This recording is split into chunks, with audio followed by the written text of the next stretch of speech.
you're ready to go. Yeah. There is no need to do that now. All right, good evening. We'll call this meeting to order, and I appreciate everybody being here tonight. We will open the meeting with our superintendent's report. Welcome all the visitors here. I assume, raise your hand if you're a college student here for that reason. All right, we got a crowd of college students. We are very glad to have you with us tonight, and the board should have plenty of time after we adjourn or before we go into our closed session to sign your sheets, and always glad to have you here. Just a reminder, and I'm sure that Mr. Revlett will be sending something out probably as a reminder to our families that there is no school tomorrow. The schools are going to be doing staff development days, and they're really doing some creative things.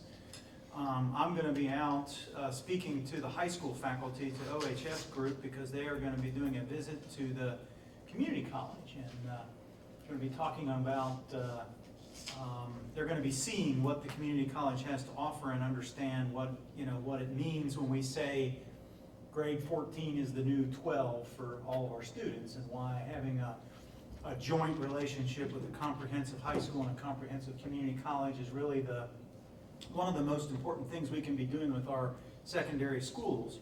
And then the OMS is really doing something creative also. They've basically, part of the day tomorrow is going to be dedicated to data and looking at all the test data that's come in. That's still for their eyes only and for our eyes only. We'll be releasing it to you all and to the public here pretty soon, October 1st. We'll try to slide you all a glimpse of it ahead of time as well.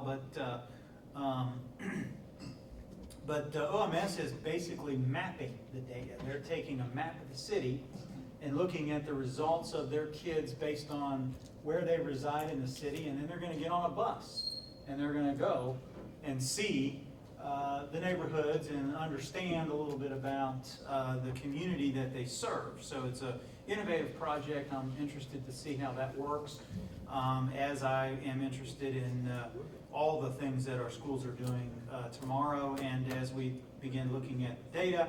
Speaking of the test data, October 1st is the official launch date. That's when all that becomes public. As I said, we'll be getting a little more information. We'll be able to share a little more information with you very soon.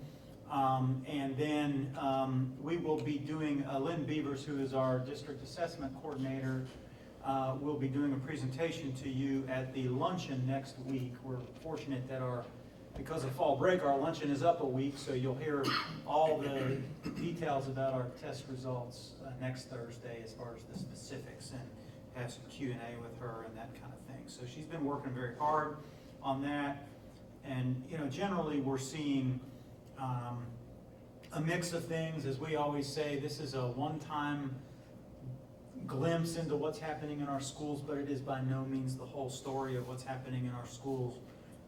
And there are some good stories to tell, and there are also challenges that we have to take a look at and address, as with every year. I want to just say a word of congratulations. We got a lot of fall activities happening, and I don't ever want to miss it, and I always hesitate to highlight too many things about all of our fall or any of our activities, but our band has had several grand championships in their competition so far this year, and they're having a great year. They're off this week, but I think they'll be involved in some things. Like I said, they're having a banner year for our band. Their numbers are really great. If you go to a football game and see the halftime show, you'll see just how successful they are this year in their competition performances. Football had their 750th win this weekend against Davis County, and that also secured the city-county again back where it belongs here at OHS. And so congratulations to them. I think they allowed 3 or 4 touchdowns against all of our city county opponents. So really great performance there. Just another highlight for me, just a personal highlight for me, our boys soccer team beat Davis County. They finally went over that elusive Davis County hump that has plagued us since they won the state championship a few years ago. But our boys team beat them about 2 weeks back, and that was a good night for them. So we're seeing a lot of success on both the girls and the boys side, so it's been fun to be involved. Dr. Constant and I have tried to cover as much of that as we can this fall, and I'll give a shout out to him because he's probably covered more than I because of my schedule these days. Last thing, I just want to highlight a couple of, we're getting geared up for legislative sessions and a lot of the work, even though I won't be here, still working with that and also working closely with Dr. Constant on this side of things.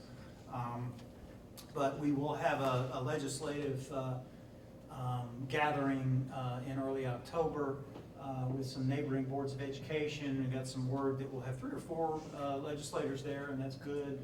And then we also got word this week that we'll have a delegation of legislators coming over fall break to take a look at our Crisis Go platform. They're really interested in that, and we'll have our House Education Chair, and we'll have some other bigwigs from the legislature, in addition to some of our local legislators that will be coming to take a look at that with I think the CEO of the company. Is that not right, Jerry? Correct, yeah. The CEO of Crisis Go will be here, so we're going to be doing that on sometime over fall break. So that's a really great opportunity to tell that story and to also see how the legislature can continue to assist us, because school safety, mental health, all those areas are areas that we're focusing a little bit on as we move ahead with the work that we're doing in our schools. So, Dr. Constant, did I leave anything out? Anything you need to add? I know you'll get your time with instruction here in a moment, but we try to collaborate on these things. I think I covered it in the longest Friday email that you've ever had. No, I've sent longer ones, but you're. Where is that meeting on the 3rd? That's going to be at Davis County Board of Ed. No, our luncheon Oh, OHS. Oh, the luncheon is at OHS. on the yes. 3rd. And then At the 11. legislative thing. 11 or will be 11:30? 11 o'clock at OHS, yeah. And then that night is, at the Davis County Board is the session with the legislators. So, all right, that's all that we have, Mr. Chair. Good deal. All right, moving on, I'll accept, or moving to the approval of the minutes. I'll accept a motion to approve the minutes from the public hearing on August the 22nd. So moved. Second. All in favor? Aye. Accept a motion to approve the minutes of the regular meeting on August the 22nd. I so move. Second. All in favor? Aye. Motion carries, and then I'll accept a motion to approve minutes from our special call meeting, luncheon on September the 12th. Second. All in favor? Aye. Motion carries. Item number 4, the instruction report. The instruction. Instruction. Just a couple of quick things, I think. The first, just to piggyback on what's happening tomorrow, I'm really excited about all the school's plans. They really plan to delve into the data and do some good work.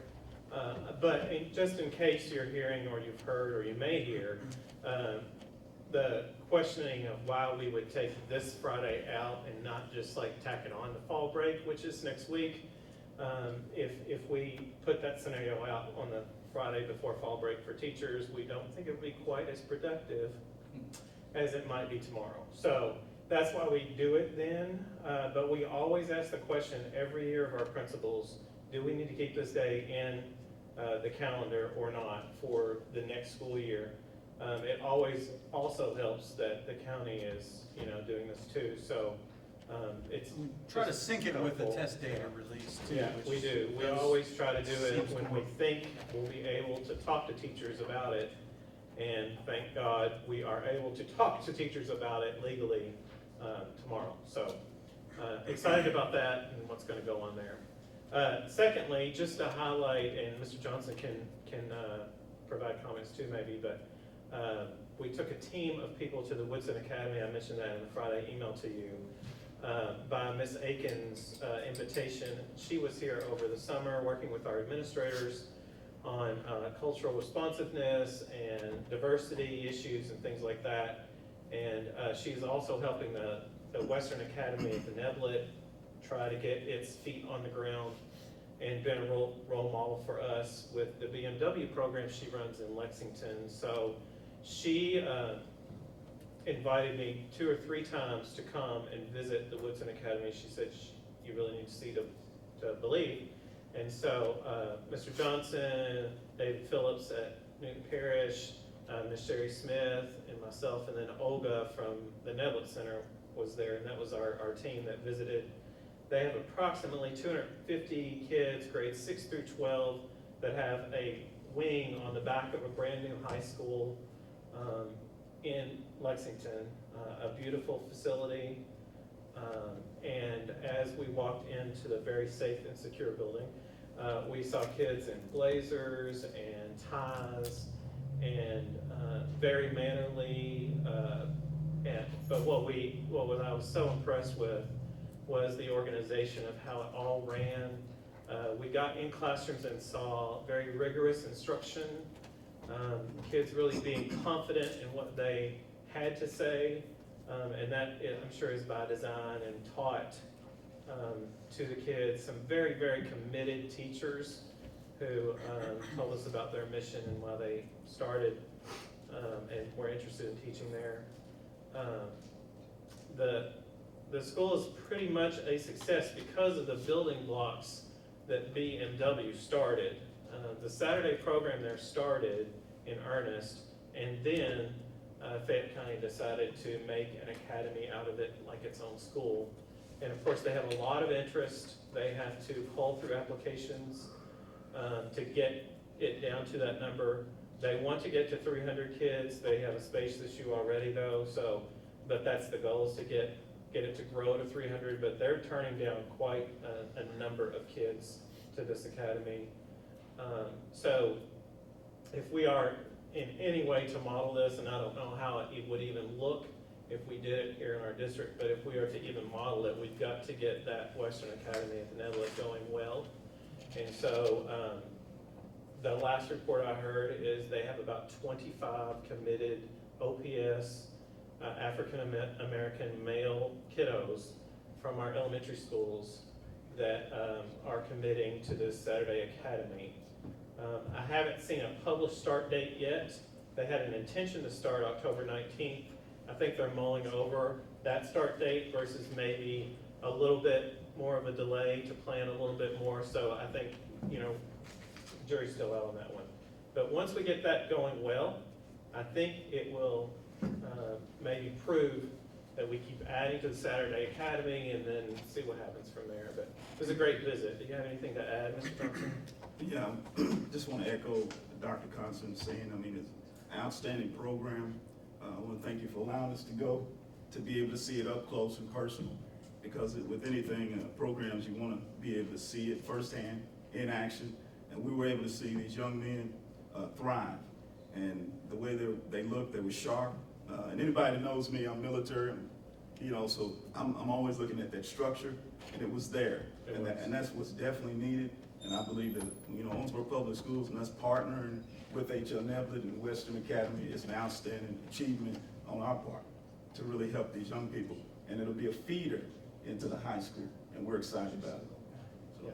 And then Woodson Academy is an A5 It is, program, right. just like our Innovation Academy and our Exactly. iMiddle, those are A5 programs. And Emerson as well. And Emerson is an A5 program. So A5 programs, they're innovative, and you can do, people always think in terms of Emerson type schools, but they don't think in terms of innovation or different type of programs. And I think one thing that Roz was very emphatic about is to use those A5s, even if they're schools within a school, which I could see us I don't know that I see this as a standalone program, like I'd see it as a school within a school at OHS, because I don't think that the population would want to not be at OHS, but I do think that it could be a A5 within OHS's walls at some point. That might be a successful way to model it down the road. So I'm excited to, although I won't be involved, I'm excited to sit back and watch how it evolves, and I'm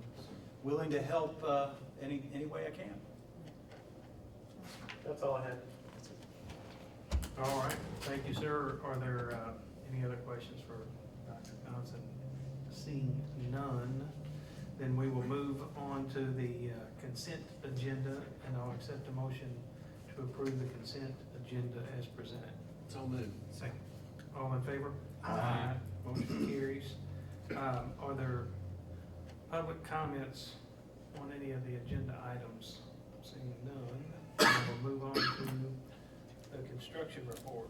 All right, I'll give that. Chris is out today, so we have the new chillers installed at OMS, so they got up and running today. So that is good news, finally going there, and then we'll be able to end the lease on our rental chiller.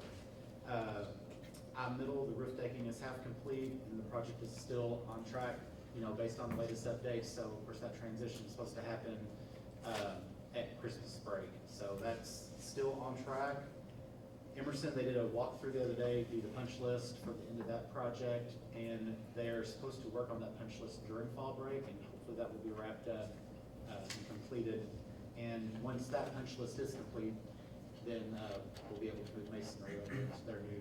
And we should, just to sort of piggyback on that a little bit, we should be able to, we should be on track to have our December board luncheon there, so that will effectively be a change that we'll notify the media about from our board luncheon schedule to have Emerson in December, so that we can have the ribbon cutting in conjunction with the board luncheon there, and that way you all, kind of like you did with the Faust situation, you'll have that and then the meeting, and save you some time and still be a celebration, so.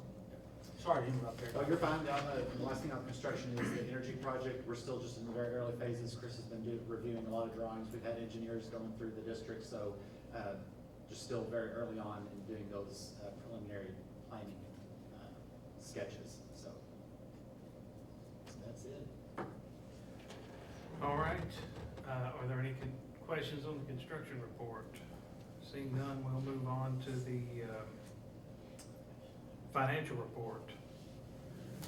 The treasurer's report there in front of you is for the cash. We are beginning cash balance of $35,337,172.46 with cash receipts in August of $3,696,249.18.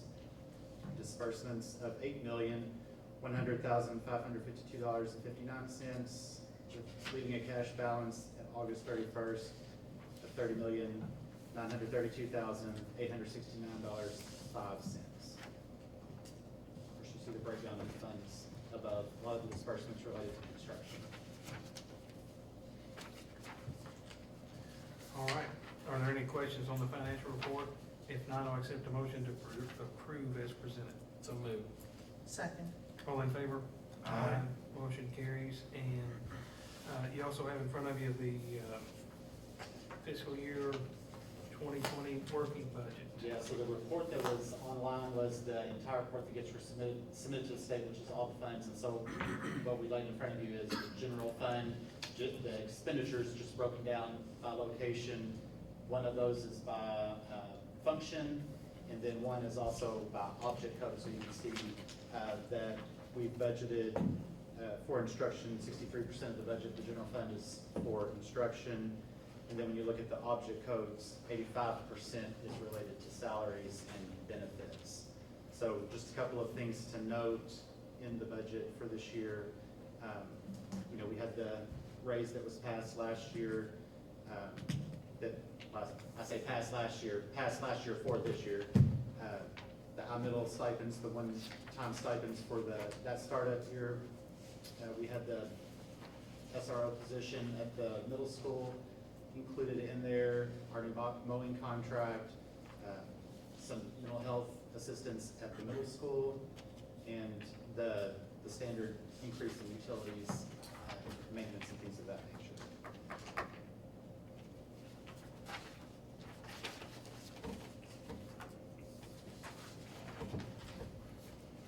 All right, are there any questions on the working budget? If not, we'll accept a motion to approve. So move. Second. All in favor? Aye. Motion carries. Item number 2 here, consider approval of the district funding assurances. Those are assurances for all of our federal title programs, that we will spend it lawfully, legally, and in the ways that it is mandated to be spent. This is something that, we have to do in order to get funds. So it's a yearly function. All right, are there any questions on that? If not, I'll accept a motion to approve. I so move. Second. All in favor? Aye. Motion carries. And item number 3, consider approval of board member overnight travel. This is after the fact, Mr. Johnson, but that trip transpired in between our luncheon and this meeting, so we didn't have To the any Woodson. choice. But he did, because they had an early start, it was in Lexington, so you and he both did an overnight to be there. So we would just ask that you approve this, so it's on file as being approved.